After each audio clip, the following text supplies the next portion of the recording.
சாகிற வரைக்கும் ஒரே ஒரு விசுவாசம் உங்களுக்கு வேணும். என்னன்னா தி ஃபெய்த்னு தான் பைபிள் வருது. ஒரே ஒரு விசுவாசம் என்னன்னா, நான் கிறிஸ்துவுக்குள்ள நீதிமானா இருக்கிறேன், நான் நீதிமானா இருக்கிறேன், நான் நீதிமானா இருக்கிறேன்.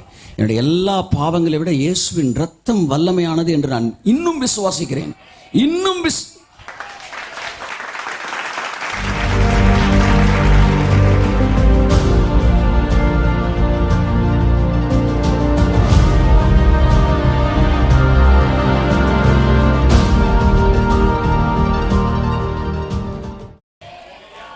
நிறைய பேர் விடாம இருக்கிற காரணமே இன்னும் செயல்கள் தான் என்ன நீதிமானாக்குது நீங்க நினைச்சுக்கிட்டு இருக்கீங்க. இல்ல, செயல்கள் அல்ல அன்புக்குரியவர்களே, கிறிஸ்து செய்து முடித்த அந்த செயல் தான் உங்களை நீதிமானாய் மாற்றுகிறது.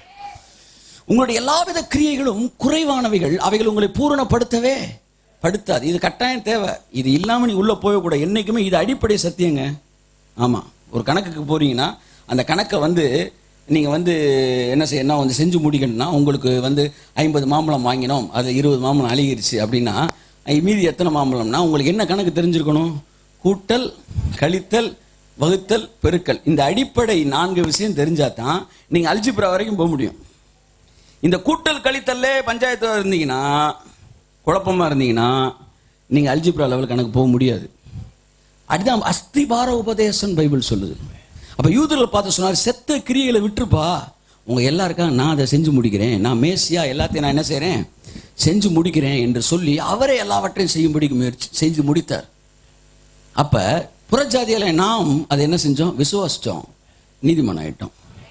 சுவிசேஷம் அவர்களுக்கு பிரசங்கிக்கப்பட்டது போலவே நமக்கும் பிரசங்கிக்கப்பட்டது. கேட்டவர்கள் விசுவாசம் இல்லாமல் கேட்டபடினால் அந்த சுவிசேஷம் அவர்களுக்கு பிரயோஜனப்படவில்லை. நாமோ அந்த இளைப்பாறுதலுக்குள் பிரவேசித்தோம். மனம் திரும்புதல் என்றால் என்ன சொல்லுங்க? செத்த கிரியைகளுக்கு நீங்களாகுவது, அதான் மனம் திரும்புதல். கிரியைகள் மீது வைத்திருக்கிற நம்பிக்கையை விட்டுவிட்டு கிருபாதார பலியின் மீது வைக்கிற நம்பிக்கையே மனம் திரும்புதல். Take another route. இந்த ரூட்டுக்கு வந்துட்டீங்க. எப்படி சார் இங்க எப்படி சார் நான் நீதிமானாவேன்? இயேசு செஞ்சு முடிச்ச விசுவாசத்தை நீதிமான் ஆயிட்டேன். நீங்க நீதிமான் ஆயிட்டீங்க. எப்ப? இயேசுவே ஆண்டவன் சொன்னப்ப நீதிமான் ஆயிட்டீங்க. அதுக்கப்புறம் டெய்லி நான் என்ன சார் விசுவாசிக்கணும்? நான் நீதிமானா இருக்கிறேன்னு விசுவாசிக்கணும். சாகிற வரைக்கும் ஒரே ஒரு விசுவாசம் உங்களுக்கு வேணும். என்னன்னா தி ஃபெய்த்னு தான் பைபிள் வருது. ஒரே ஒரு விசுவாசம் என்னன்னா, நான் கிறிஸ்துவுக்குள்ள நீதிமானா இருக்கிறேன், நான் நீதிமானா இருக்கிறேன், நான் நீதிமானா இருக்கிறேன். என்னுடைய எல்லா பாவங்களை விட இயேசுவின் ரத்தம் வல்லமையானது என்று நான் இன்னும் விசுவாசிக்கிறேன். இன்னும் Come on, say, still I believe. Come on, say, still I believe. இன்னும் நான் விசுவாசிக்கிறேன். ஸோ புதிய ஏற்பாட்டோட மொத்த கருத்தை, உயிரோட்டம், நரம்பு மண்டலம், அந்த பேக் போன், அதான் நான் பேச போறேன் உங்கள்கிட்ட. செத்த கிரியைகளுக்கு நீங்களாகணுமா? அதுக்கு பேர் தான் மனம் திரும்புதலாம். Take another root. வேற ரூட்டுக்கு வாங்கன்ட்டாரு. நம்மளாம் மொதல் ரூட்டை இந்த ரூட்டுக்கு போயிட்டோம் இல்லையா? ஒரு குரூப் நேரம் அலங்கான வழியாவே கிளம்பிருச்சு. ஆமா, நான் கூட 20 வருஷமா இந்த ரூட்ல ட்ரை பண்ணி அப்புறமேட்டு கத்தர் இப்படி பொண்ணு உள்ள போயிட்டோம். ஒன்றை மட்டுங்க நான் சொல்கிறேன், எல்லாருக்கும் சொல்கிறேன், நீங்கள் கிறிஸ்துவுக்குள்ளே யாருன்றது அடிப்படை சத்தியம், நீதிமான்றதை மறந்துட்டீங்கன்னா உங்கள் அஸ்திபாரமே ஆடிக்கிட்டு இருக்குன்னு அர்த்தம். அந்த அஸ்திபாரம் இல்லாமல் அடுத்த கட்ட செய்தியை கேட்க நீங்கள் வரவே கூடாது. 10 பாயிண்ட் கொண்டு வந்திருக்கேன் வச்சுக்குவோம். 10 கொண்டு வந்திருக்கேன்னு வச்சுக்குவோம். ஒரு பாயிண்ட்டை மிஸ் பண்ணிட்டேன், 9 பாயிண்ட் பேசிடலாம். 2 பாயிண்ட்டை மிஸ் பண்ணிட்டேன், 8 பாயிண்ட் பேசிடலாம்.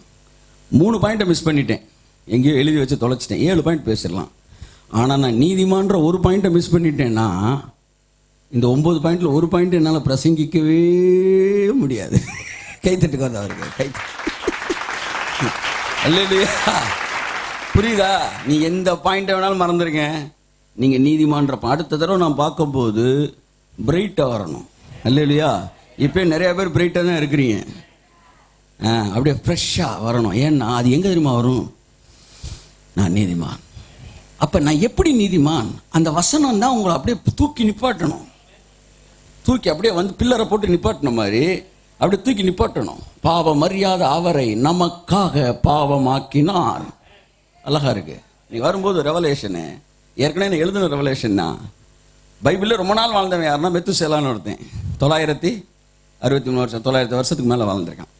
நான் ஏற்கனவே எழுதியிருக்கிறேன். ஆதியாகமம் எழுதும்போது என்ன எழுதியிருக்கேன்னா, மெத்துசேலா ஏனோக்கு கொஞ்சம் காலம் தான் வாழ்ந்தான். அவனுக்கு ஒரு பிள்ளை பிறந்துச்சு. ஏனோக்கிட்ட கர்த்தர் சொல்லியிருந்தாரு, இவன் இவன் சாகுறப்ப அது வரும். அதாவது எது வரும்? நோவா காலத்து வெள்ளம். வெள்ளம் வந்து இந்த உலகத்தை அழிக்க போறேன்டா அப்படின்னு ஏனோக்கிட்ட சொல்லிட்டாரு. சொல்லிட்டு எப்போ ஆண்டவரே வரும் அப்படின்னப்ப கர்த்தர் சொன்னார், உன் பிள்ளை என்னைக்கு மறிக்கிறானோ அன்னைக்கு வரும்னாரு. மெத்துசேலானா இவன் மறிக்கும்போது அது வரும்னு அர்த்தம். கரெக்டாக மறித்த வருஷம் எல்லாம் வந்துச்சு. பிறக்கிறப்பே சொல்லிட்டார். இது வரைக்கும் நமக்கு தெரிஞ்ச ரெவலேஷன். வர்றதுக்கு முன்னாடி இது ஒரு அட்வான்ஸ் ரெவலேஷன் ஒருத்தர் பேசினார். அப்போ பைபிள்ல இவன் செத்தா வெள்ளம் வந்துடும்.